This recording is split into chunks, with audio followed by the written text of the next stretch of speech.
This whole world is spinning round.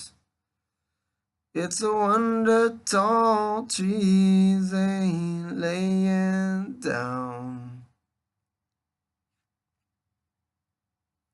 This whole world is spinning around. Okay, so basically, the idea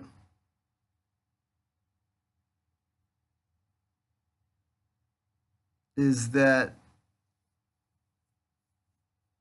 there's this nonstop public debate about vaccination versus not vaccinating the kids, mostly, and kids and babies. And this big popular Jewish blog asked me to do a little piece about this. And the person who runs the blog, who I'm friendly with, the great guy, he says that he only wants a piece that's anti-vax. No, that's pro-vax. It's pro-vax. The anti-vaxxers are usually the natural medicine people and the hippies and these kind of types. And then the pro-vaxxers are usually the responsible types, civil duty, strong citizen types. So I can't do that. But what I can do is say that, as usual, these debates are really a symptom of something that's much deeper.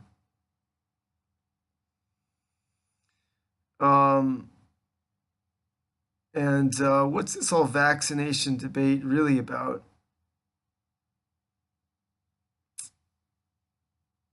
It's really about like public responsibility versus personal path type of thing in a way. But people, just like in politics, they get so moody, they can't be friends with people. They can't have proper friendships with people that don't believe like them. It's very shallow. And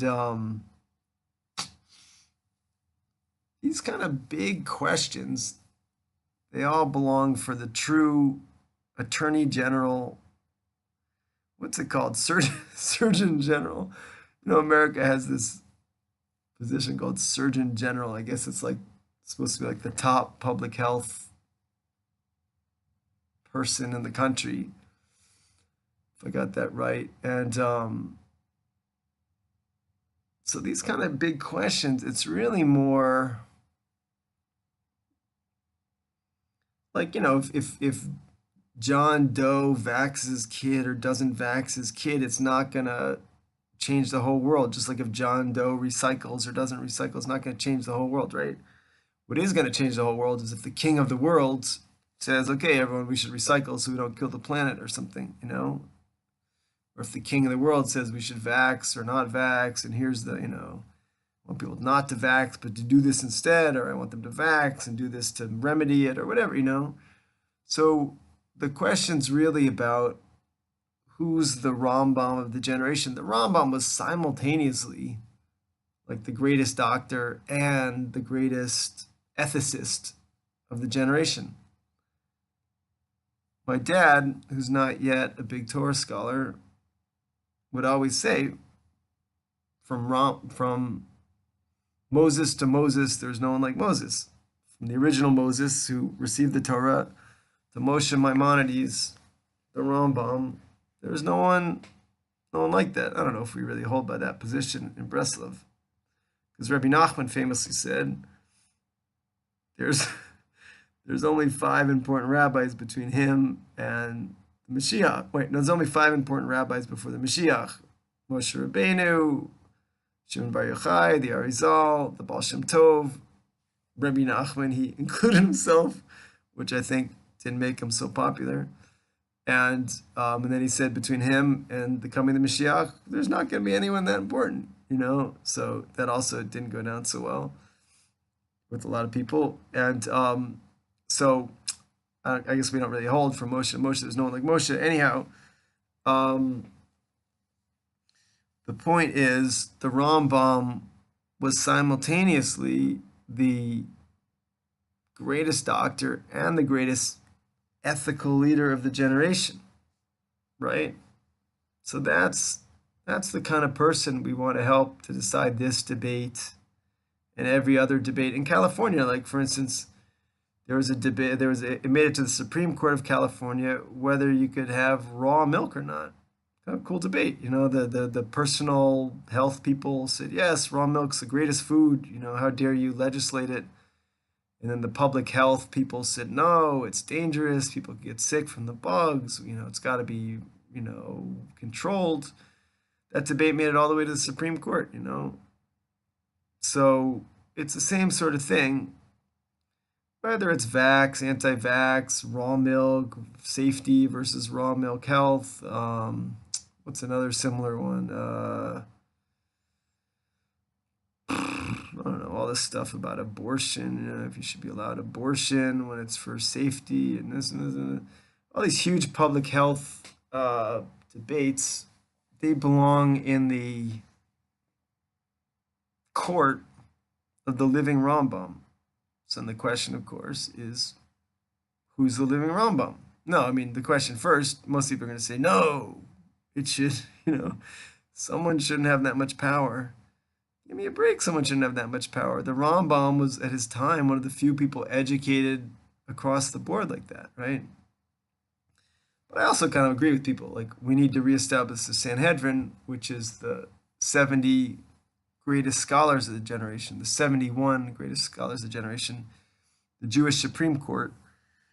And so that's going to like check the power of the Mashiach, the head of the world, so to speak, so that it couldn't possibly get carried away, right? Some people say we can't have the Sanhedrin until we have the Mashiach. Some people say we can't have the Mashiach until we have the Sanhedrin, whatever. The point is, vax, anti-vax, whatever. The easy answer to the debate is consult your best local integrative functional medical doctor. That means a medical doctor who's also fluent in natural medicine.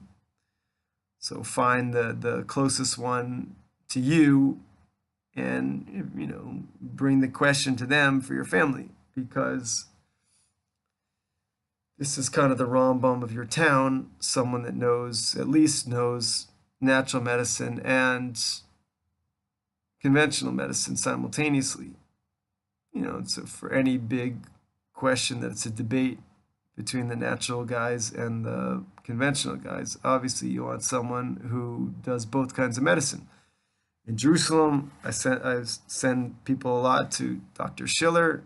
He's a Harvard doctor, big into natural medicine. He's great. Send people a lot to Dr. Matthews. He's a Harvard doctor, big in Chinese medicine. Dr. Mosqueda, really amazingly educated in Gilo, but sort of impossible to get an appointment with because he's so popular. So I've had some good success with people when they have someone like that in their court, so they're not trying to figure it all out themselves, which is kind of unrealistic and ridiculous.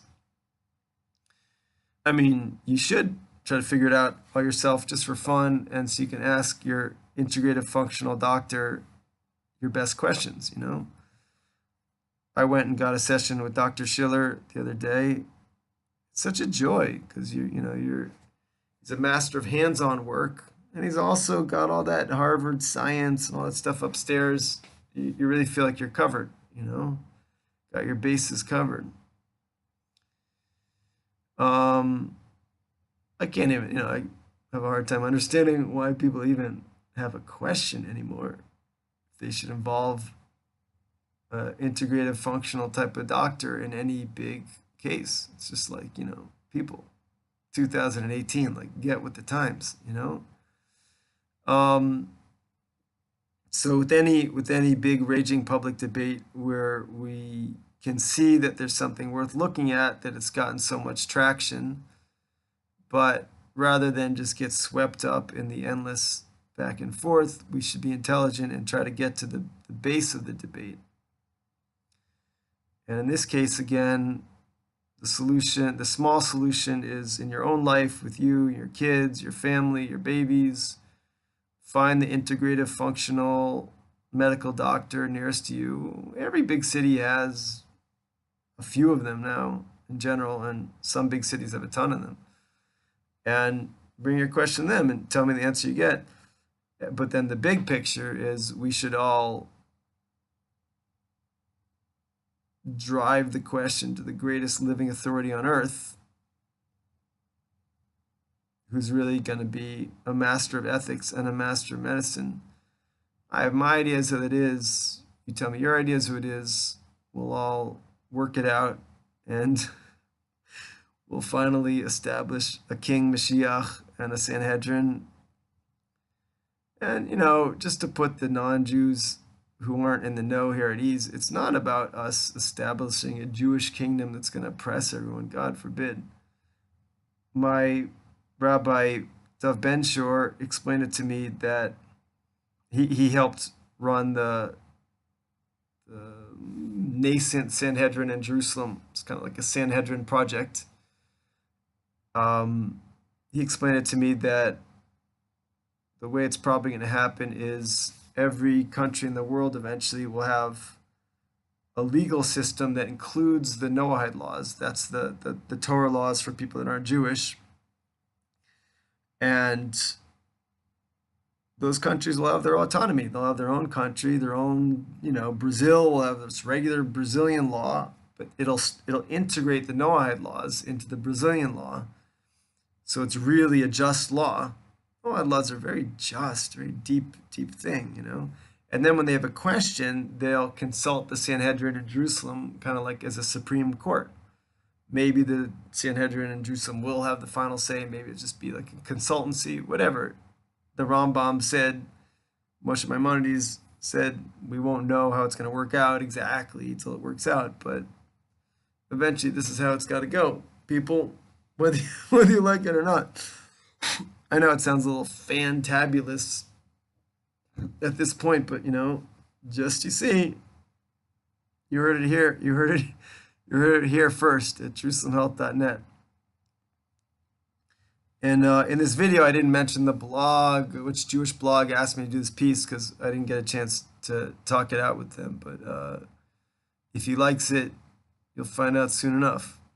So if you liked it, maybe click like, and then, you know, obviously, if it gets more hits, the blog might be more likely to use this kind of thing. But it's kind of a very open type of blog. I might come off as a little bit too fanatical. So we'll see. Stay tuned. Stay tuned. God bless. This whole world is spinning round. It's a wonder tall trees ain't laying down. Okay. Peace.